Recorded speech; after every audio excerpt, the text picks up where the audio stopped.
Hello बच्चों, good morning. मैं नंदकिशोर शास्त्री। आज के इस वीडियो में एनसीईआरटी क्लास का टॉपिक संधि प्रकरण हम पढ़ेंगे। संधि को अब तक हमने स्वर संधि तक पूरा किया है। स्वर संधि को बच्चों हमने अपने पिछले वीडियो में कंप्लीट कर दिया था।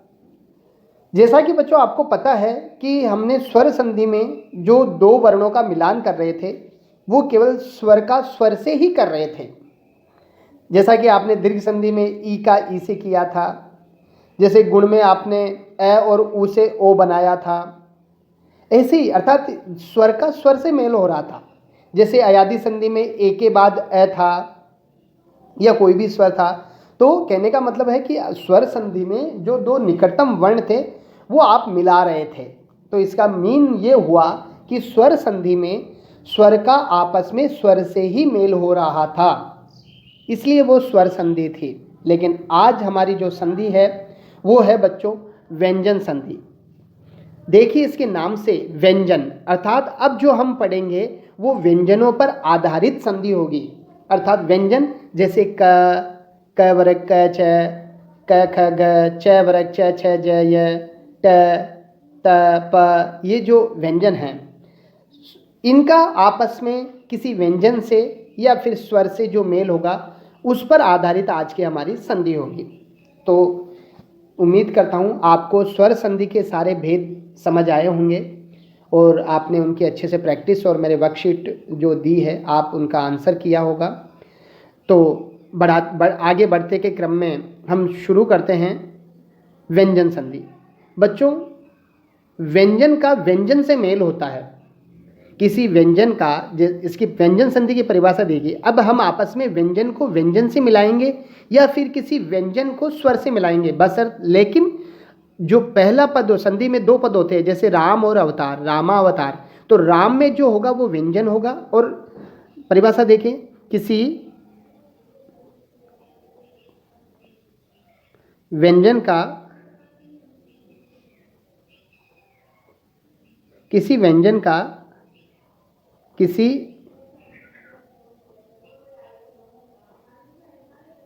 व्यंजन या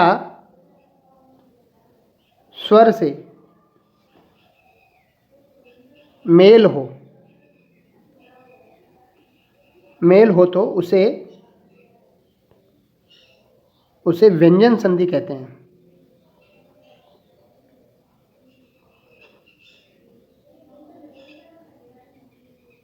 व्यंजन संधि कहते हैं। देखो बच्चों, यानी कि पदांत में क्या होना चाहिए? सबसे पहले व्यंजन होना चाहिए। बच्चों, व्यंजन का व्यंजन से या स्वर से, तो कहने का मतलब है कि आपको अब जो पदांत में कोई भी वर्ण मिलेगा वो स्वर नहीं होगा, वो व्यंजन होने वाला है, वह व्यंजन होगा। आगे चाहे व्यंजन हो सकता है या फिर स्वर हो सकता है। जैसे समझिए परिभाषा क्या कह रही है व्यंजन की, कि व्यंजन के बाद व्यंजन का या स्वर से मेल हो, किसी व्यंजन का किसी व्यंजन से व्यंजन या स्वर से मेल हो तो उसे व्यंजन संधि कहते हैं। अब समझिए एक बार,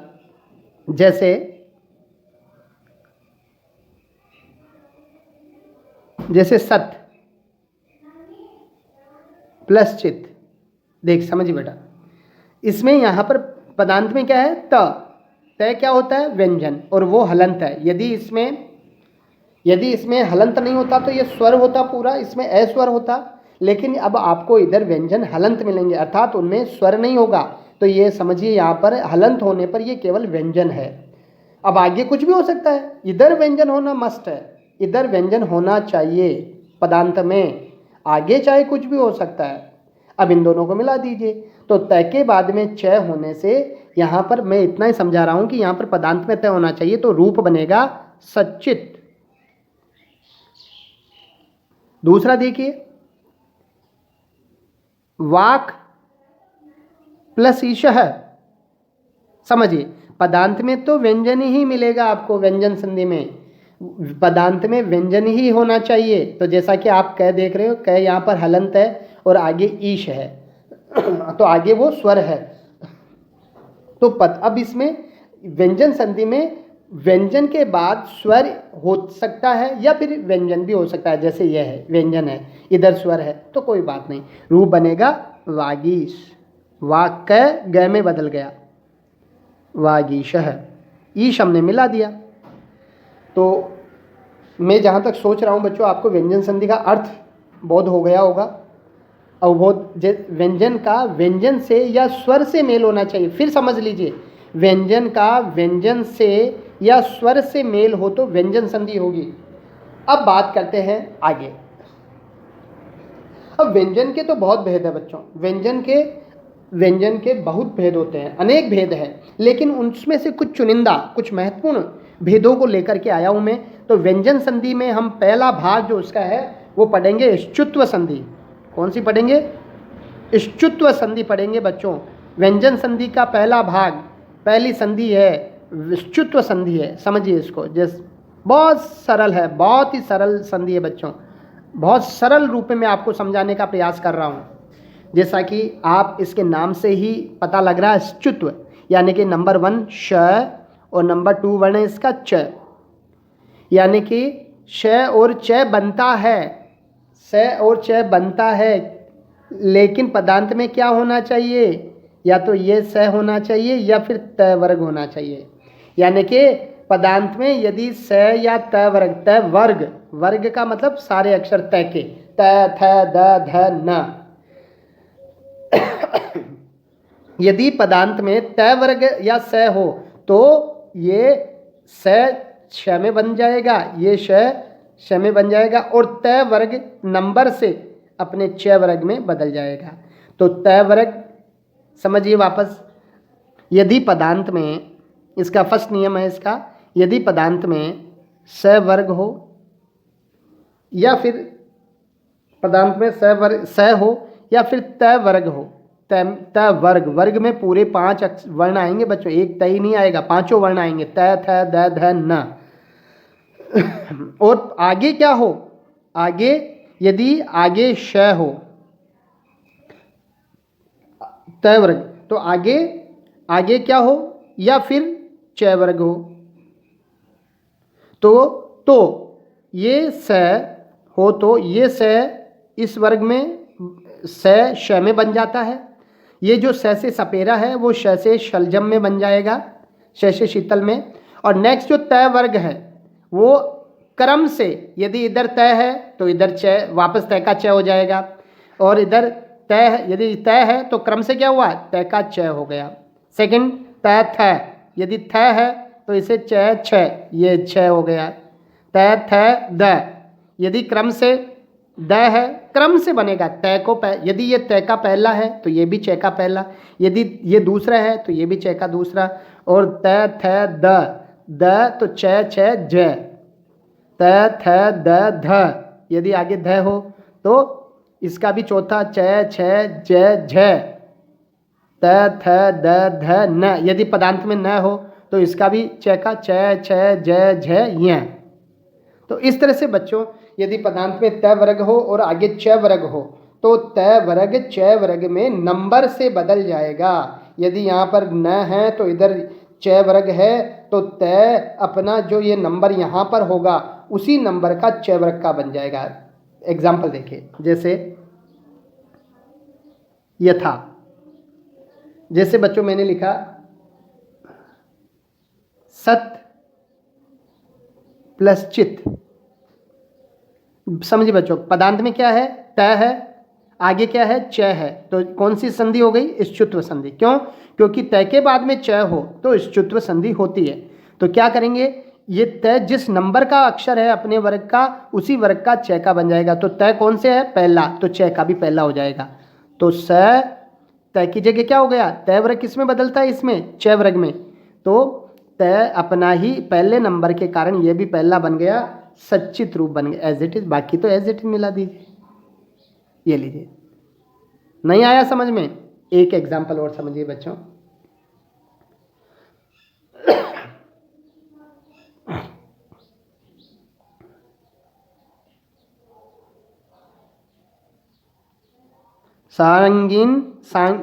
सारंगीन जया, शारंगिन जयः।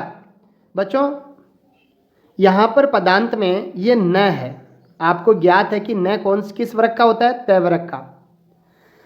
तो त कौन सा अक्षर है, न पांचवा, त थ द ध और न, ये पांचवा हो गया। तो जब ये त का पांचवा है तो किस में बदल जाएगा, च के पांचवे में। चुत्व संधि में होता क्या है, त वर्ग च वर्ग में बनता है, या फिर श हो तो ये श बन जाता है। तो ठीक है, जब ये त वर्ग का पांचवा है तो ये भी च वर्ग का पांचवा बन जाएगा। तो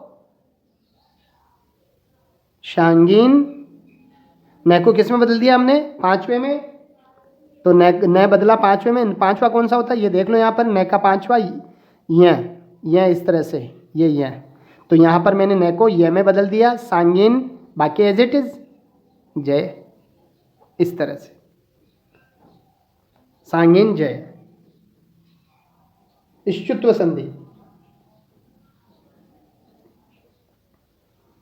एक और देखिए बेटा, जैसे मैंने लिखा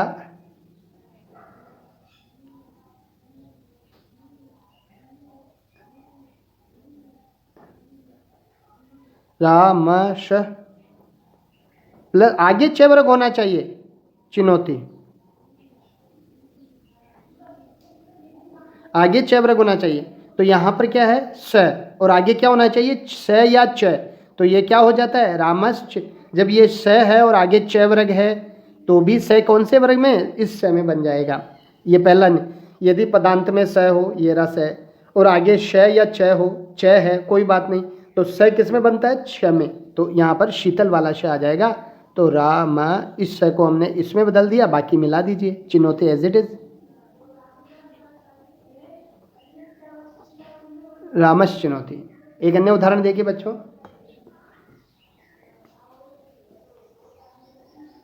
स होना चाहिए और आगे श या च वर्ग, रामस शेते।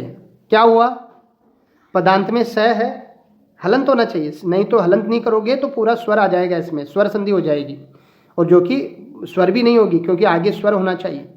तो इसलिए ये हम व्यंजन संधि, ये आपको इस तरह से समझना है कि व्यंजन आधे होते हैं, आपको ऐसे ही मिलेंगे पैटर्न में पढ़ते समय। तो रामस यहाँ पर स है, तो रामस प्लस सेते क्या करना है, पदांत में स है और आगे श है, तो ये स रू स भी ऐसा ही श बन जाएगा, क्योंकि ये बदलता नियम। यदि पदांत में स हो तो ये स श बन जाता है, पदांत में त वर्ग हो तो त वर्ग अपने ही नंबर से च वर्ग में बदल जाता है, जैसा कि एग्जाम। तो क्या हुआ, राम, अब ये श में बदल गया, बाकी एज इट इज रामस शेते रूप बन गया बच्चों, रामस शेते, रामस शेते रूप बन गया। इसी तरह से